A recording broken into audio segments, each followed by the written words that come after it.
El asesinato de un miembro de la alta sociedad de Atlanta. Fue increíble que alguien hiciera algo semejante, solo por dinero. Un ambicioso millonario. Creo que por fin hay una oportunidad de que salga a la luz la verdad. Palm Beach, el pináculo de la alta sociedad americana y una de las ciudades más glamurosas del mundo. ¿Hasta dónde sería alguien capaz de llegar para formar parte de la lista de invitados perfecta, para ser convidado a los lugares adecuados? Lo van a ver esta noche en Poder, Privilegio y Justicia.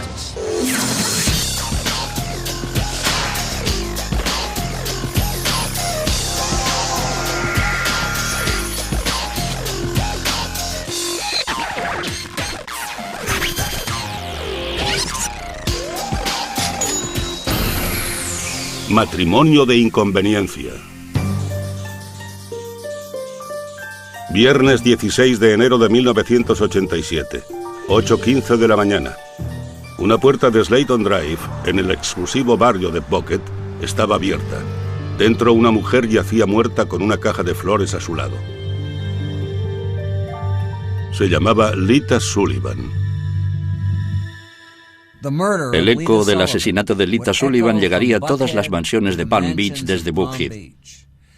Allí era donde Lita había vivido con su marido, un acaudalado oportunista llamado Jim Sullivan.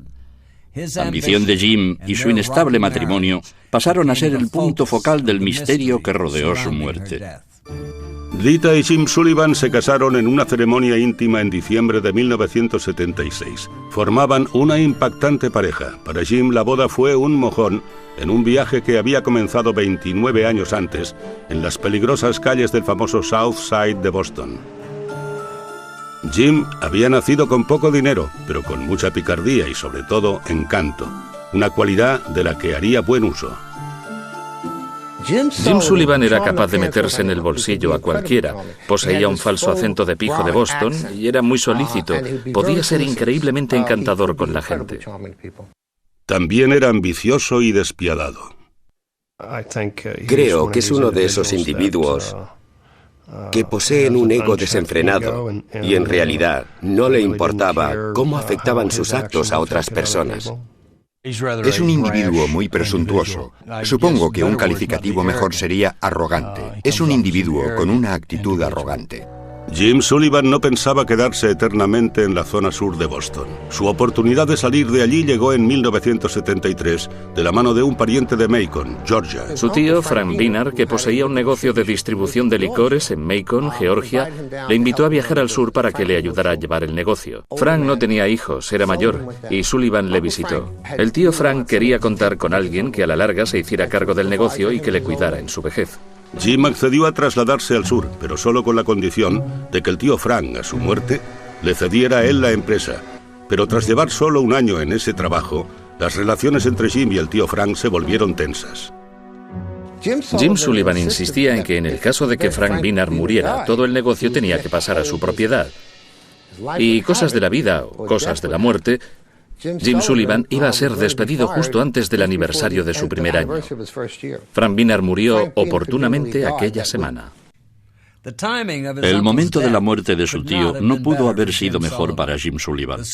El piojoso niño de South Boston era ya dueño de un negocio de $5 millones, pero Jim estaba aún sin pulir del todo, y ahí fue donde intervino Lita. Lita McClinton se había educado en el seno de la sociedad afroamericana de clase alta de Atlanta. Ese era un mundo de familias acomodadas, eventos de gala y clubes exclusivos. Carmen Barnes era una amiga de la infancia de Lita McClinton. Había una organización juvenil negra llamada el Club Jack y Jill. Ellos eran miembros de ese club, igual que muchos hijos de familias negras de clase alta en aquella época. Íbamos a ciertos actos, íbamos a cotillones, nos hicimos debutantes, un poco en paralelo a lo que es una sociedad blanca. En el Club Jack y Jill, Lita aprendió muy pronto sobre la importancia de los modales y la elegancia. Le gustaba maquillarse, le gustaba la ropa, le gustaba estar guapa, porque yo siempre les decía a mis hijas que eso requería tiempo y que para estar guapas había que sufrir un poco. Definitivamente a Lita le gustaban las cosas buenas de la vida y su familia le había acostumbrado a ellas. Tenía la personalidad extrovertida de alguien que jamás se había encontrado con un extraño. Jim Sullivan conoció a Lita en 1976 en una boutique exclusiva de Atlanta. Jim cortejó a la postdebutante de 22 años con todo su encanto y con el dinero recién adquirido a su disposición. A ella, Jim, le pareció encantador, muy detallista, una persona muy afable. Creo que poseía esa capacidad de ser encantador, de tejer telarañas, mentiras, de aquí a la eternidad. Lita tenía algo que Jim necesitaba desesperadamente: sentido de la elegancia. Cuando yo le conocí, Jim tenía 2 pares de pantalones de poliéster, unos verdes y otros rojos. Con la ayuda de Lita, la imagen de Jim se transformó totalmente. Cambió su corte de pelo, se puso lentes de contacto y empezó a llevar trajes caros. Tras un año de noviazgo, la pareja se casó. Ella creyó que había conocido a un hombre un poco mayor que ella y seguro de sí mismo, y que le ofrecía las cosas que le gustaban. Por un lado el glamour, por otro lado los viajes. Después de la boda, Lita se mudó a Macon con Jim, pero Jim ya tenía la mirada puesta en Palm Beach. Jim siempre se creyó más inteligente que el resto de las personas. Creía que su lugar estaba entre la clase alta. Siempre se consideró de clase alta. Se había enamorado de Palm Beach tras haber estado allí unas cuantas veces. A finales de 1982 ya estaba buscando una casa allí. En Ocean Boulevard encontró justo lo que andaba buscando: una casa llamada la Casa Heleda. Estaba a escasas manzanas de la casa de Donald Trump, Mar a Lago. Adquirir Casa Heleda fue para Jim Sullivan una jugada genial. Era también un símbolo de las aspiraciones de nuevo rico de Sullivan. Pero lo que Sullivan no sabía era que en Palm Beach nuevo es una palabrota.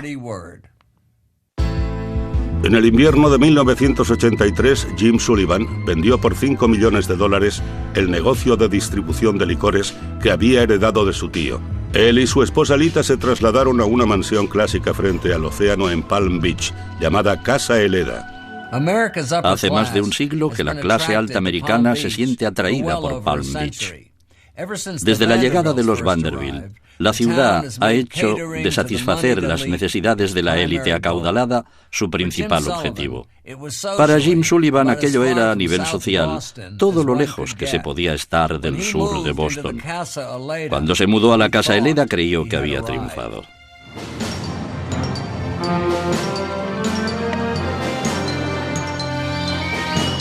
Siempre lo llamaban lugar de recreo. Supongo que con lugar de recreo se referían a que el clima es fabuloso aquí. Hay playas, hay palmeras y hay ricos y famosos. Eso más o menos define a Palm Beach.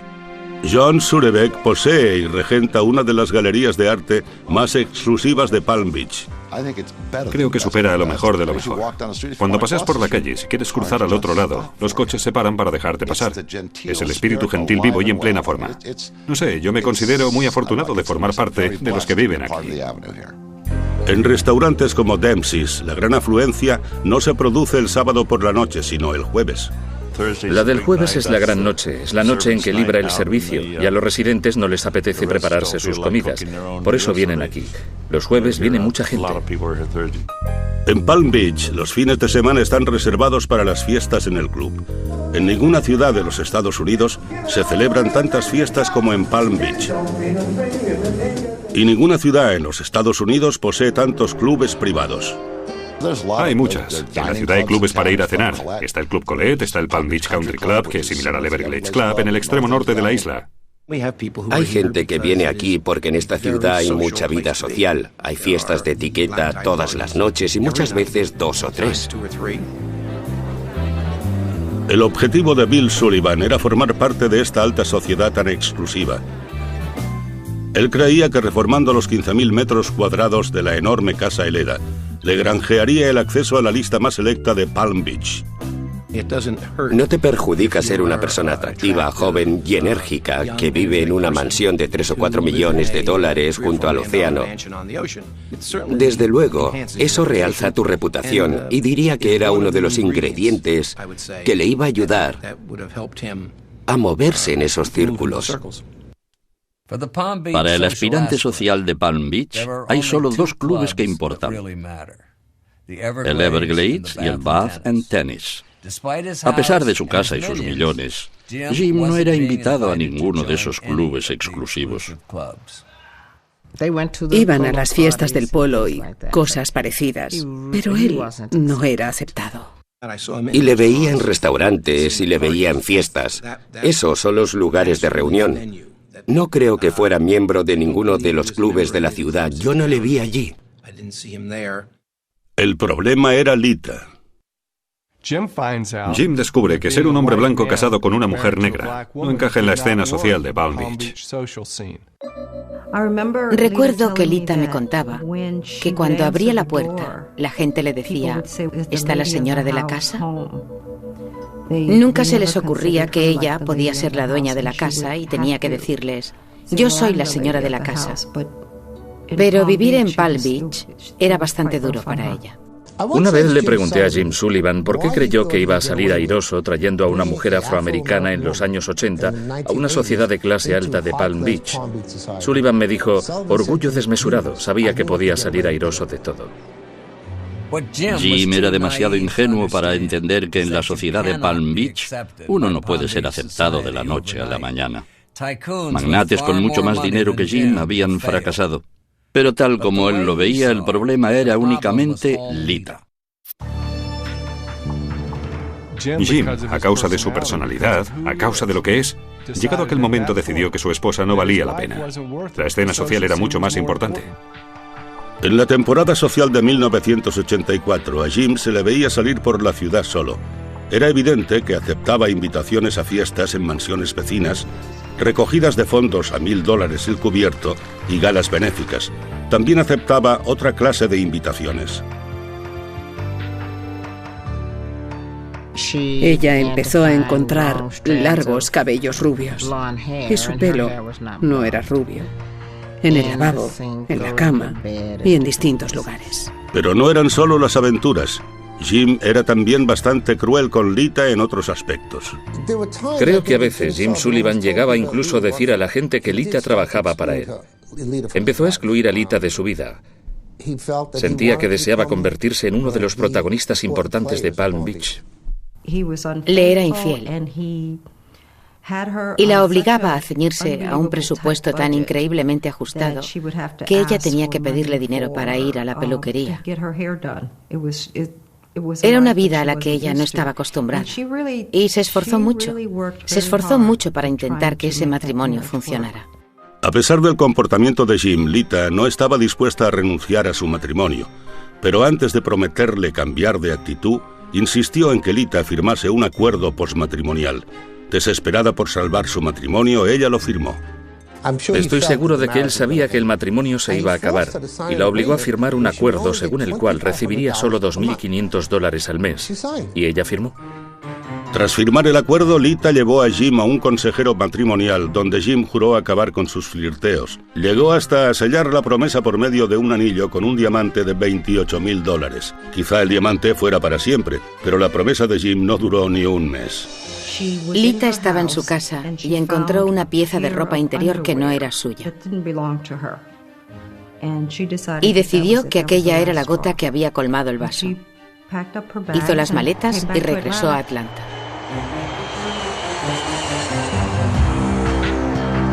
Lita estaba por fin dispuesta a librarse de Jim Sullivan. En agosto de 1985, tras haber firmado el contrato de compra de una casa de $400,000 en Buckhead, Lita presentó la demanda de divorcio. En otoño de 1985, Lita Sullivan había regresado a Buckhead. De nuevo con su familia y amigos, intentaba llevar una vida normal a la espera del resultado de su divorcio de Jim Sullivan. Divorciarse de Jim Sullivan era una cosa, obtener parte de sus bienes era otra. Para salvar su matrimonio, Lita había firmado un acuerdo postmatrimonial, pero en el divorcio ella reclamaba la mitad de las propiedades, incluida Casa Eleda. Si la demanda de Lita tenía éxito, los días de pez gordo de Jim en Palm Beach estarían contados. Una peculiaridad de la ley de divorcio de Georgia dio a Lita la posibilidad de luchar por lo que quería. En Georgia, un caso de divorcio no se juzga ante un juez. De hecho, se juzga ante un jurado. Por lo tanto, las pruebas de infidelidad, las pruebas de maltrato conyugal, las pruebas de crueldad, ese tipo de cosas hacen que un caso de divorcio juzgado por un jurado en Georgia resulte algo muy volátil. Ella despertaría muchas más simpatías ante un jurado. Una persona de la alta sociedad, una mujer negra joven, aquí, en Atlanta, ante un jurado predominantemente negro, creo que seguramente le habría ido muy bien. Lita, la que antes había sido un activo, ahora era un obstáculo, y Jim sabía cómo eludir los obstáculos. Si el acuerdo se mantenía, él se libraría de pagar. Por otra parte, si no se mantenía, ella tendría derecho a la mitad de sus bienes, lo que calculo en unos $4 millones, pero 3 ya equivalen al valor de la casa, y Jim debía $900,000. Su vida habría acabado. Ya no habría más grandes fiestas en Palm Beach para Jim Sullivan. La única forma que tenía Sullivan de conservar todos sus bienes y todo su dinero era que ella, voluntariamente, se los cediera, pero ella no pensaba hacerlo, o que ya no estuviera. La mañana del viernes 16 de enero de 1987, Lita Sullivan se preparaba para dar su siguiente paso hacia la obtención de la mitad de los bienes de la pareja. Esa mañana tenía que comparecer en el Palacio de Justicia de Atlanta para que un juez dictaminara si el acuerdo postmatrimonial que ella había firmado con Jim era vinculante o si podría tener oportunidad de llevar su caso ante un jurado. Pero Lita jamás llegó a esa vista. A las 8:15 de la mañana sonó el timbre. Cuando Lita abrió la puerta, un hombre le entregó una caja con flores. Después levantó una pistola y disparó. La bala atravesó la caja de flores y penetró en el cráneo de Lita. Murió en el acto. Una vecina oyó el disparo y telefoneó a la policía. Después avisó a los padres de Lita. Fue un momento horrible. Horrible, en que no podía llorar.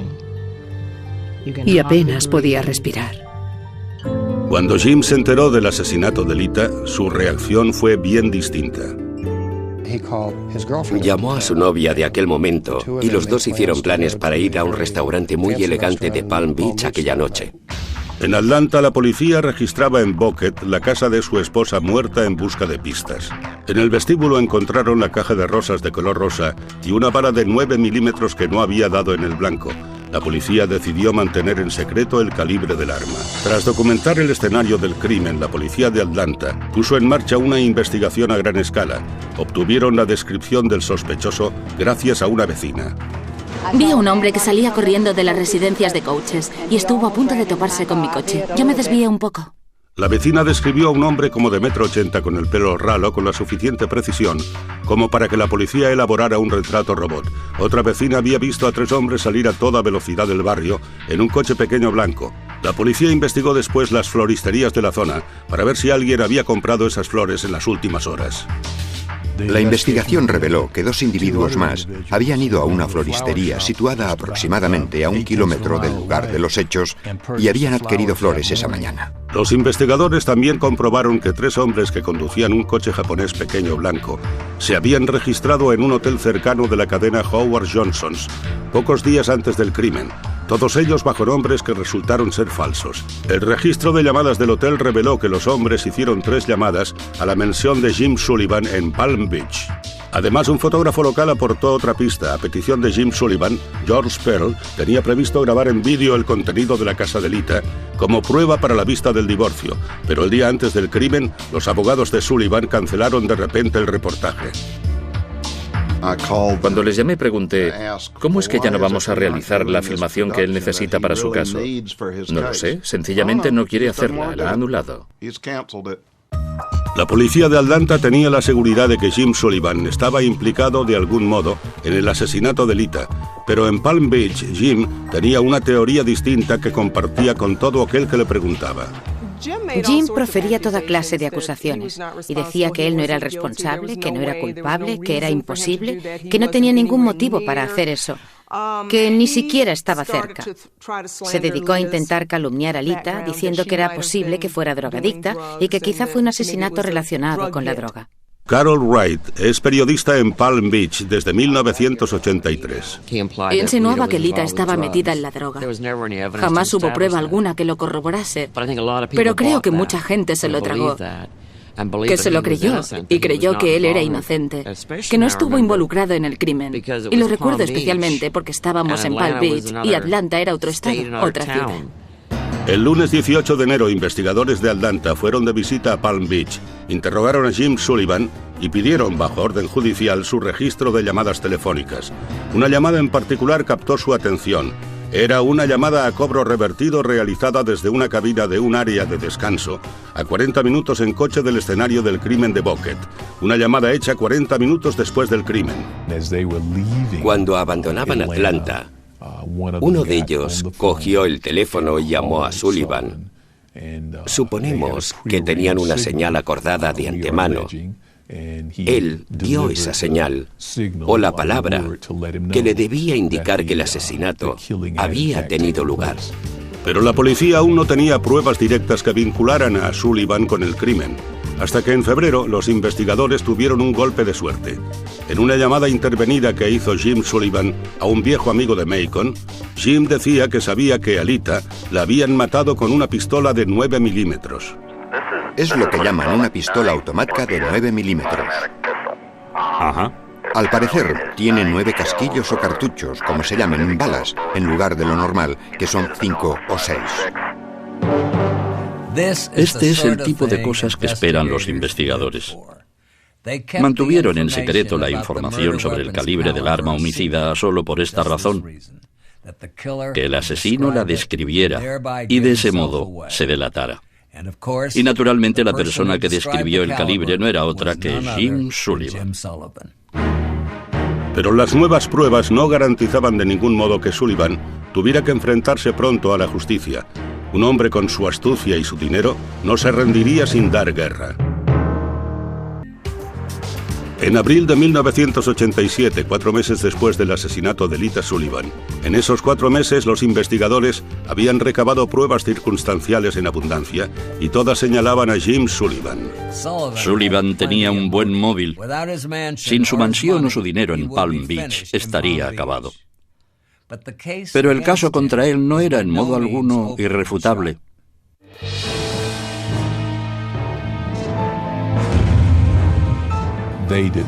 No tenían las identidades de ninguna de las personas que participaron en el asesinato. Contaban con cierta información relativa a las llamadas telefónicas y algunos testigos habían llevado a cabo identificaciones, pero nada era sustancial.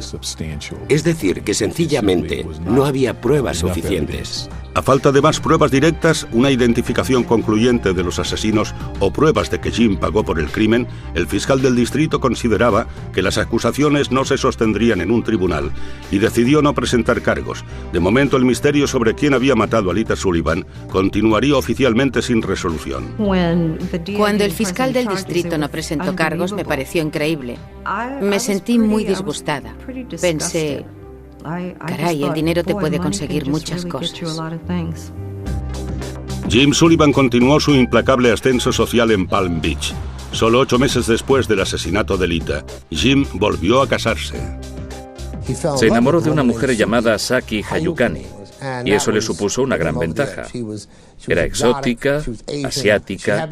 Creo que antes había estado casada 3 veces. Con Saki del brazo, Jim lanzó un ataque en toda regla a la escena social de Palm Beach, y esta vez logró el éxito. Gracias a ciertas contribuciones oportunas a campañas, Jim consiguió ser propuesto para jefe de la Junta de Preservación Histórica de Palm Beach. Es una comisión muy importante, porque Palm Beach se toma muy en serio sus lugares emblemáticos, y él se creó una buena reputación a este respecto, una reputación merecida. Eso le dio mucho caché. Si estás en ese comité, cualquiera que desee realizar alguna renovación o cambio importante en su hogar tiene que obtener tu aprobación. Tras muchos años de esfuerzos, el sueño de Jim Sullivan por fin se había hecho realidad. Estaba dentro y disfrutaba al máximo de su elevada posición dentro del rígido sistema de castas de Palm Beach. Era una presencia constante en los restaurantes más elegantes de Palm Beach y figuraba en sus listas de clientes más exclusivos. Era una persona muy pretenciosa. Una persona que se daba importancia. Se dedicaba a dar vueltas por la ciudad en su Mercedes o su Bentley, dándoselas de pez gordo. Lo irónico del caso es que sería algo muy pequeño lo que llevaría al pez gordo ante la justicia. En 1990 lo pararon por conducir con un permiso caducado. El arresto desencadenó una serie de acontecimientos que a la larga llevarían a Jim ante un tribunal. Y no solo un tribunal de tráfico, un tribunal federal. Lo único que tenía que hacer era enviar un cheque, creo que era de $25 o $50, y no habría llegado a suceder nada. Pero en lugar de eso, él acudió al tribunal y envió a su esposa Saki al tribunal de tráfico a testificar que el policía había cometido un error y que en realidad era ella la que conducía el coche. La táctica de Sullivan le salió por la culata y un airado juez de Palm Beach hizo caer sobre él el peso de la ley. Sullivan fue sentenciado a 1 año de arresto domiciliario por perjurio, pero eso fue solo el comienzo. Agentes federales aprovecharon la oportunidad para registrar Casa Helena. Encontraron diversas armas de fuego que no estaban registradas a nombre de Sullivan. Estaba bajo arresto domiciliario y el hecho de tener las armas era un delito grave. Tenía 4, incluida una escopeta de cañones recortados, un arma muy peligrosa. Jim fue sentenciado a otros 18 meses de arresto domiciliario. La sentencia adicional fue excesiva para su nueva esposa Saki. En noviembre de 1990, abandonó a Jim y solicitó el divorcio. Los trámites pasaron a ser el escándalo más suculento de la temporada. El divorcio de Saki mostró su vena más cruel. Más que un divorcio, fue todo un espectáculo que captó toda la atención de los medios. Él se tomó muchas molestias, reuniendo toda la ropa y pertenencias de Saki para demostrar que era una compradora extravagante. Y además lucía siempre esa media sonrisa arrogante, como diciendo, ¿no me vais a pillar? Quizá lo intentéis, pero no me vais a pillar. Pero Saki no era Lita. Jim Sullivan subestimó totalmente el valor de la experiencia acumulada por su esposa en los tribunales gracias a sus 3 divorcios. Durante el juicio, Suki presentó una alegación que sacudió el Palacio de Justicia de Palm Beach.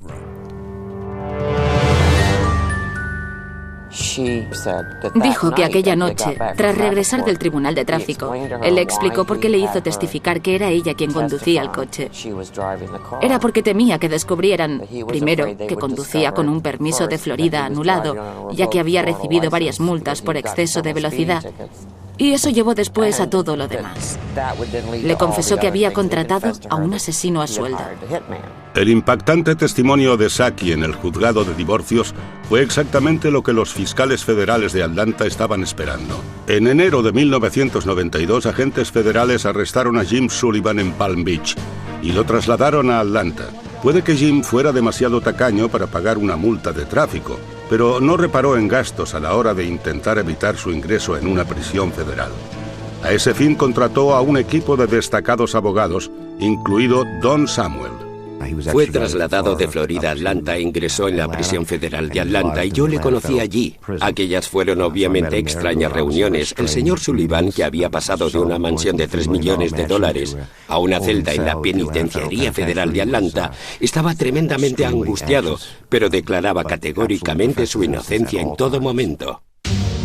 La acusación federal contra Jim era de comercio interestatal para facilitar un asesinato a sueldo. La diferencia entre el juicio criminal federal y una acusación estatal de asesinato es que el gobierno federal debe demostrar que existe un nexo interestatal que lo convierte en crimen federal. En este caso fueron las llamadas telefónicas las que constituían el delito. Los disparos no eran delito. Un veredicto de culpabilidad en el caso federal supondría cadena perpetua y una multa de $1.250.000. El juicio de Jim Sullivan comenzó en junio de 1992. Si le asustaba la posibilidad de cumplir cadena perpetua, no lo demostró. Creo que por fin hay una oportunidad de que salga a la luz la verdad en las próximas 2 o 3 semanas. La testigo estrella de la acusación era la exesposa de Jim, Saki. En el estrado volvió a relatar su versión de la confesión de Jim. Saki contó que Sullivan puso la radio a todo volumen para que si había algún aparato grabando no quedara constancia, y le dijo que había hecho asesinar a Lita.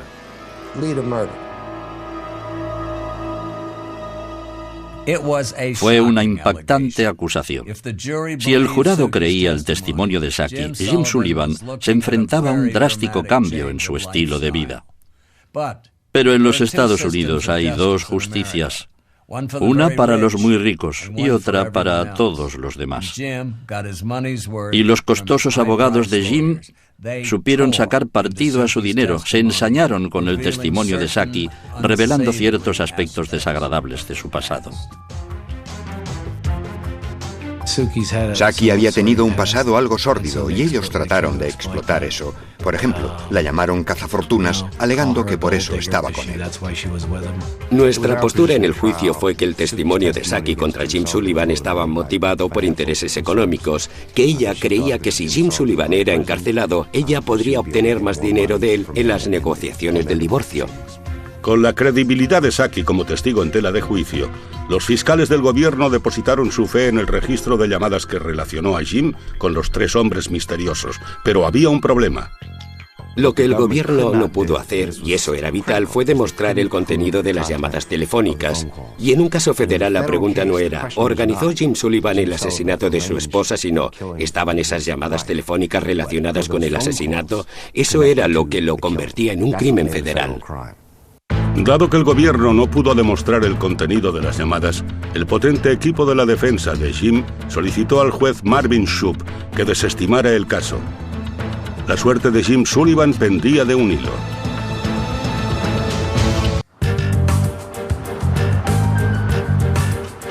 El juicio de Jim Sullivan había durado 3 semanas. El lunes 23 de noviembre, a las 10 en punto de la mañana, llegó la decisión y fue un bombazo. El juez Shoup desestimó el caso. El lunes 23 de noviembre a las 10 en punto de la mañana llegó la decisión y fue un bombazo. El juez Shoup desestimó el caso. Me quedé de piedra. Creo que todos nosotros pensamos, ¿y ahora qué hacemos? Sentí lástima por sus padres. Sentí lástima por su hermana. Me sentí mal y eso me hizo odiar. Esa es una palabra terrible. Me hizo realmente preguntarme, ¿dónde está la justicia? Sencillamente no lo entendía. Entre el público se oyeron respingos. No sé, sentí tanta pena por la familia, por sus padres, porque creo que estaban convencidos de que se iba a llegar hasta el final. Bueno, todo el mundo lo creía, y hay que tener presente que hasta el mismo juez dijo, muy a pesar mío, tengo que desestimar el caso. La pregunta clave era qué se dijo en esas conversaciones telefónicas. El gobierno solo podía especular y la especulación nunca es suficiente para enviar a un hombre a la cárcel. Jim Sullivan reivindicaba su absoluta inocencia. No tuve nada que ver con la muerte de Lita. Su muerte fue una gran tragedia.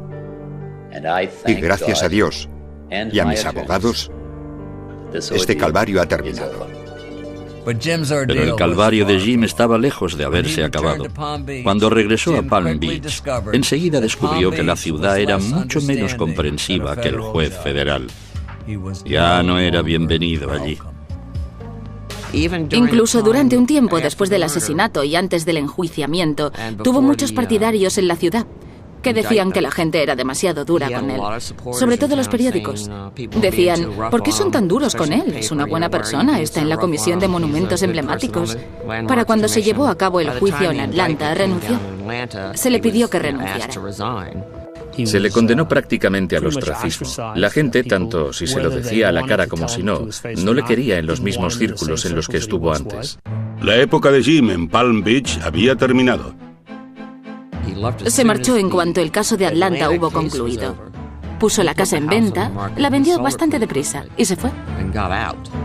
Su siguiente residencia distaba mucho de la casa Heleda. Era un rancho suburbano en la no terriblemente glamurosa ciudad de Boynton Beach.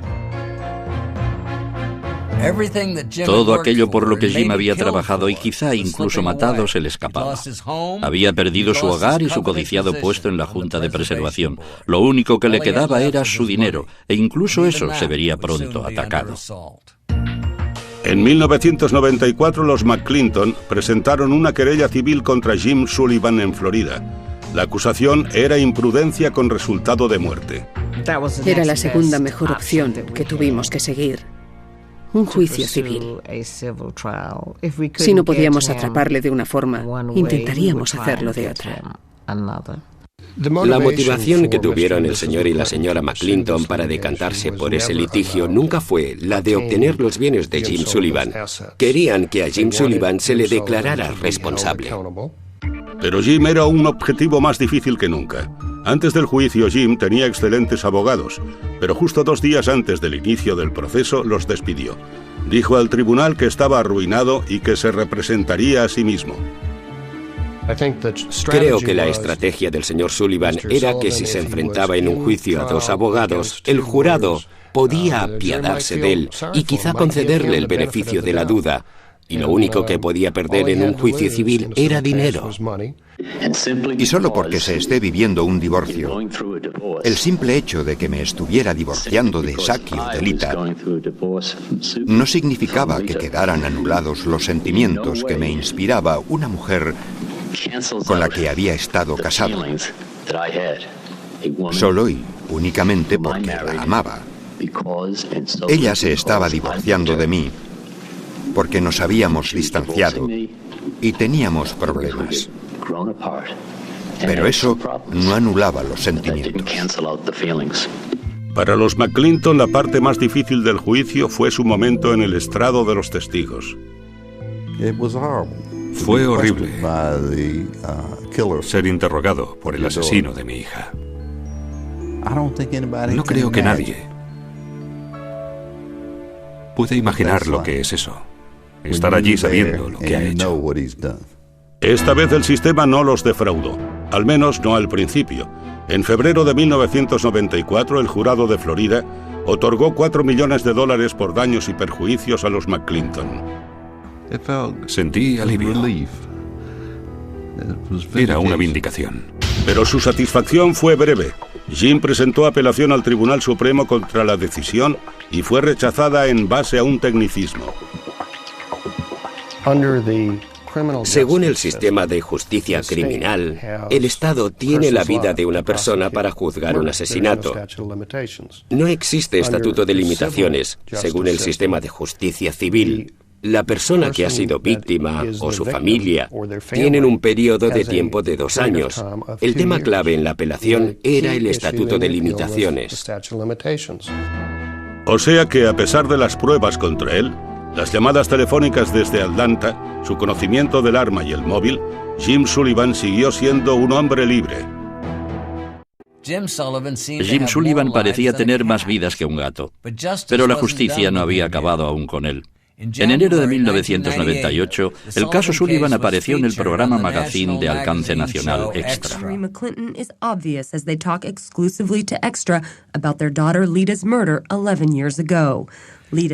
Poco después, las autoridades recibieron una asombrosa llamada telefónica. Alguien en otro estado vio el reportaje. Recordó especialmente la parte de la historia que tenía que ver con la entrega de una rosa dentro de una caja de flores en la puerta de la señora Sullivan. E hizo una llamada a la jefatura de policía indicando que conocía a alguien que le había contado una historia muy similar a esa. Ese alguien era un camionero llamado Anthony Harwood. Tardamos 4 semanas en confirmar esa información y en encarar a Sullivan con Harwood. Después conseguimos una orden de detención para Tony Harwood y le interrogamos. En la declaración que nos dio, implicaba al señor Sullivan como la persona que lo contrató para asesinar a Lita. Harwood dijo a los investigadores que Sullivan le había pagado a él y a 2 hombres más $25.000 para asesinar a Lita. Ese era el golpe de suerte que las autoridades necesitaban. Tenían ya un testigo que podía vincular a Jim Sullivan con el asesinato de Lita. En mayo de 1998, 13 años después de la muerte de Lita, el fiscal del distrito de Atlanta daba una conferencia de prensa. Estamos hoy aquí para anunciar la emisión de una orden para la detención de James V. Sullivan. Parecía que por fin se bajaba el telón sobre Jim Sullivan, pero si antes había eludido a la justicia, podía hacerlo de nuevo. Durante 13 años, a pesar de ser el sospechoso número 1, Jim Sullivan había eludido ser procesado por el asesinato de su esposa Lita, pero en la primavera de 1998 parecía que la justicia había alcanzado a Jim Sullivan. El arresto de un camionero que aseguraba que Sullivan le había pagado por matar a Lita resultó ser el tan esperado eslabón perdido en el caso. A veces no existe nada mejor que tener mucho dinero cuando se trata de burlar el sistema legal. Pero parecía que la suerte de Jim Sullivan se había agotado antes que su dinero. Sin embargo, lo que las autoridades hicieron a continuación dejó a algunos observadores mudos de asombro. La Agencia de Investigaciones de Georgia llamó al abogado de Sullivan y le pidió que su cliente se entregara al día siguiente. El abogado dijo, no hay inconveniente, lo haré. Pero eso no ocurrió, no iba a ocurrir. Jim Sullivan se había esfumado, había desaparecido. En lugar de desplazarse a Florida para arrestarlo personalmente, las autoridades confiaron ingenuamente en que Jim Sullivan se entregase. Desde la primavera de 1998, Jim Sullivan ha seguido siendo fugitivo de la justicia. Todos los intentos de localizarle o ponerse en contacto con él han fracasado. Jim Sullivan, eres el mayor cobarde que conozco. Siempre lo has sido. Y siempre lo serás. Si eres tan inocente como proclamas, regresa y volveremos a batallar, tú y yo. Hoy hay una recompensa de $500.000 para quien dé información que conduzca al arresto de Jim Sullivan. Los investigadores han recibido informes de personas que lo han visto tan lejos como en Bangkok y tan cerca como en Palm Beach. En abril del 97, Jim Sullivan fue visto entrando en el puerto de Caracas, Venezuela. Y sabíamos que había salido de Costa Rica para ir a Venezuela. No tenemos ni idea de a dónde fue desde allí. Corre el rumor de que, dado que tiene un pasaporte irlandés, puede haber ido a Irlanda. Creo que Sullivan adquirió una casa porque cuando estuve allí me enteré de que había estado buscando en una zona entre Panamá y Costa Rica, que son países contiguos, y allí es donde creo que Jim Sullivan debe de estar. El agente del FBI, Mark Giuliano, dirige una búsqueda global del fugitivo Jim Sullivan. Estamos trabajando con las autoridades de Costa Rica y con las autoridades de Venezuela, Tailandia, Irlanda del Norte, para citar solo unas cuantas. Tengo la seguridad de que al final encontraremos al señor Sullivan. Los que están más familiarizados con el caso creen que el amor de Jim Sullivan por el dinero, a la larga, será su perdición. Alguien en alguna parte sabe dónde está Jim Sullivan. Alguien de la esfera bancaria, tanto si es a nivel internacional como local, puede rastrear a Jim Sullivan a través de su dinero. Yo creo que al final será capturado en algún lugar de este país, cuando vuelva por algo. Será lo bastante arrogante como para pensar que puede volver a colarse, o lo bastante mezquino como para necesitar volver aquí por motivos económicos. Hay un viejo dicho que reza, puedes huir, pero no puedes esconderte, y nosotros lo creemos. Este caso seguirá abierto. Tendremos agentes destinados aquí y en el extranjero buscándole hasta que esté de nuevo ante la justicia. El dinero de Jim Sullivan le granjeó el acceso a la sociedad de Palm Beach. Y hasta el momento le ha granjeado la libertad en alguna tierra lejana. Pero yo no quisiera ser Jim Sullivan. No quisiera tener la vida que él tiene, porque sabe que en algún momento, a lo largo del camino, lo van a atrapar. Soy Dominic Dunne para la televisión judicial.